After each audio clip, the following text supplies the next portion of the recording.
Assalamualaikum warahmatullahi wabarakatuh. Selamat malam. Perkenalkan, saya Saifuddin. Di sini saya ingin menjelaskan mengenai mata kuliah metode penelitian, yaitu desain penelitian. Langsung saja ke materi. Yang pertama yaitu ada rencana penelitian yang menjelaskan berbagai cara yang digunakan untuk menjawab permasalahan penelitian. Salah satunya yaitu ada populasi dan sampel, yang kedua ada jenis data, dan yang ketiga definisi operasional, dan yang keempat ada metode analisis data. Definisi operasional adalah cara mengukur variabel dengan menggunakan berbagai skala. Macam-macam skala pengukuran dan instrumen penelitian.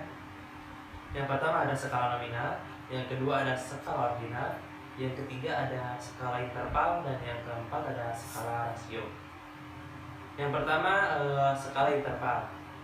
Skala interval yaitu digunakan untuk mengukur sikap, pendapat, dan persepsi seorang atau sekelompok orang tentang fenomena.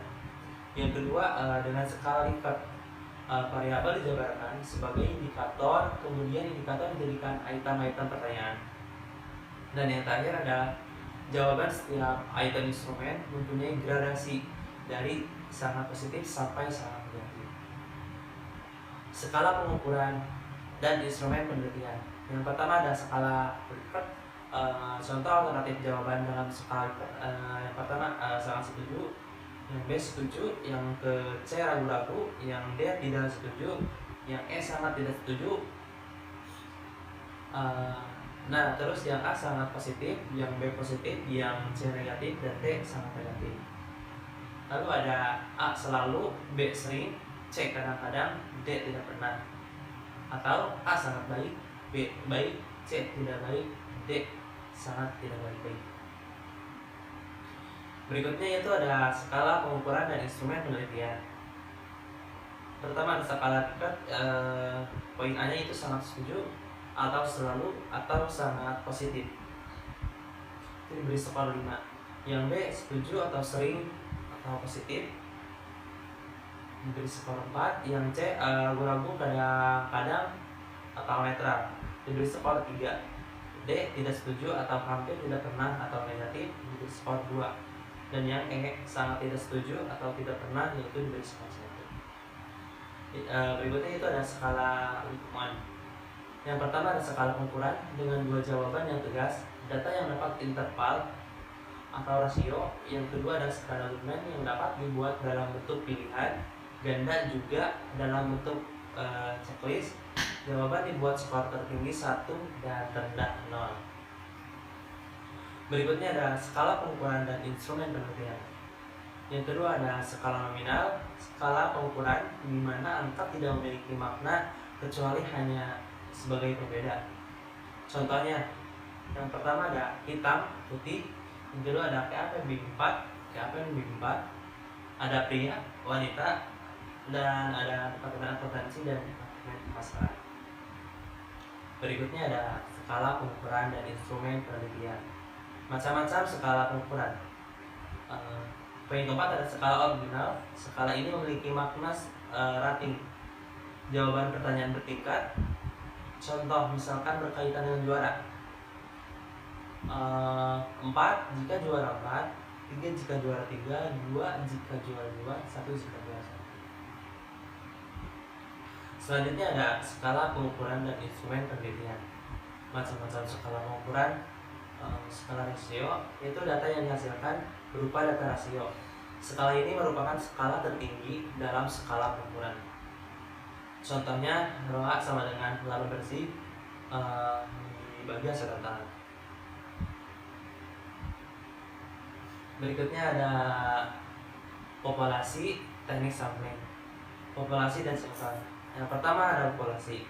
Populasi adalah wilayah generalisasi yang terdiri atas objek yang mempunyai kuantitas dan karakteristik tertentu yang ditetapkan oleh peneliti untuk pelajari dan kemudian ditarik kesimpulannya.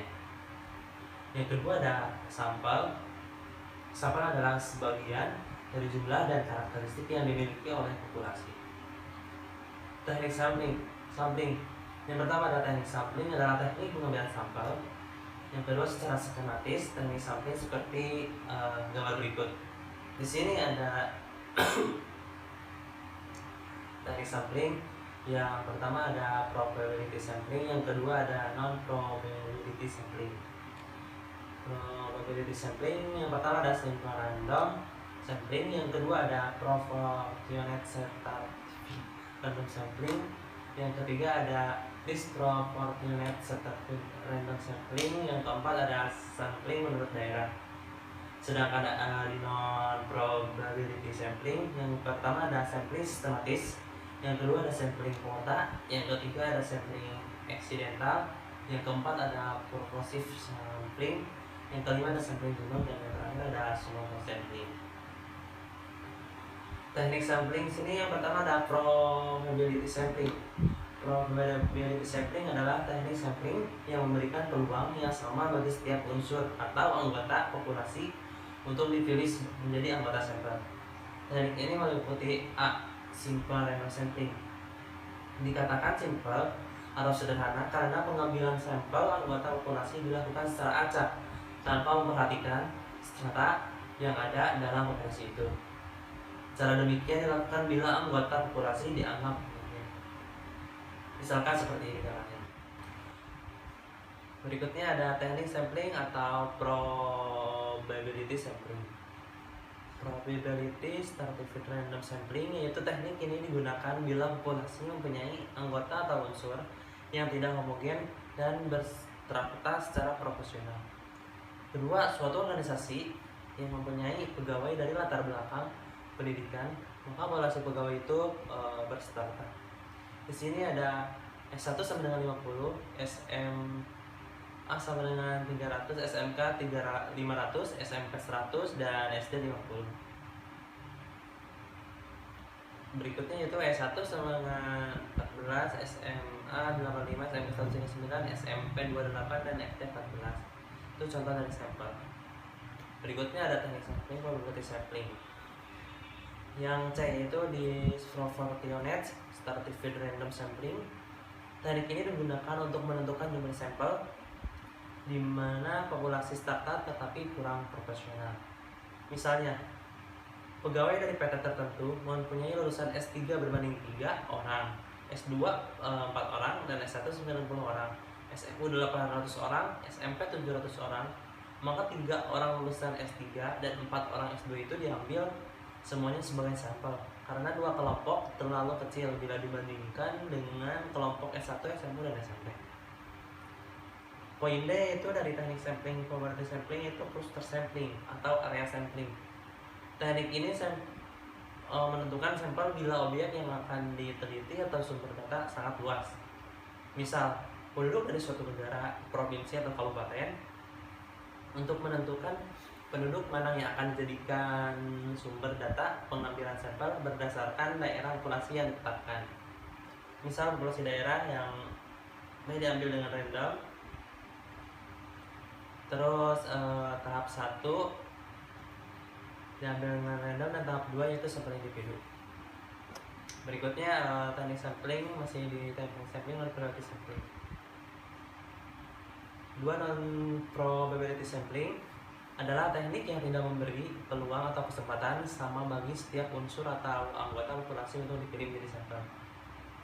Yang A ada sampling sistematis, yaitu teknik penentuan sampel berdasarkan urutan dari anggota populasi yang telah diberi nomor urut.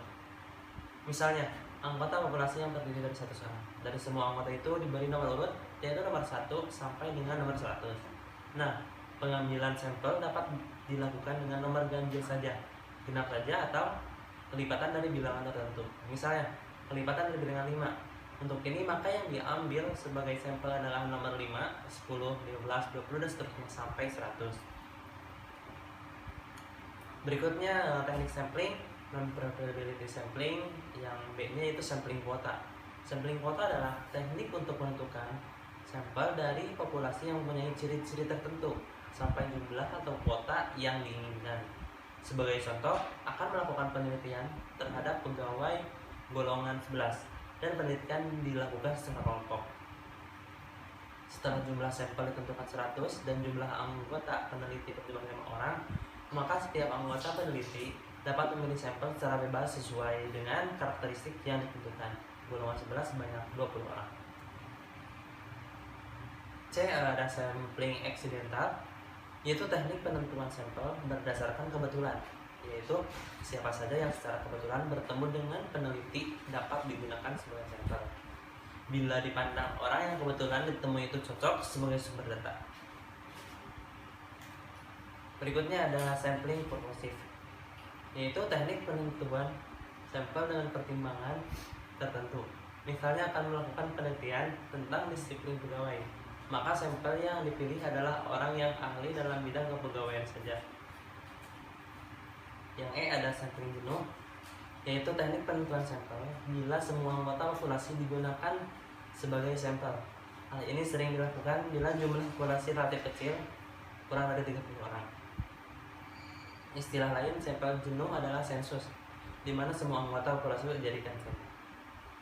Dan materi terakhir yaitu ada snowball sampling, yaitu teknik penentuan sampel yang mula-mula jumlahnya kecil, kemudian sampel ini disuruh memilih teman-temannya untuk dijadikan sampel.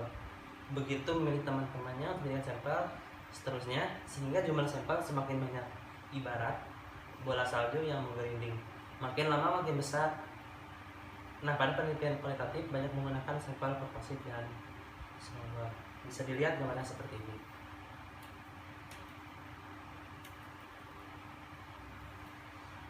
Oke, materi kali ini mata kuliah metode penelitian dicukupkan sekian.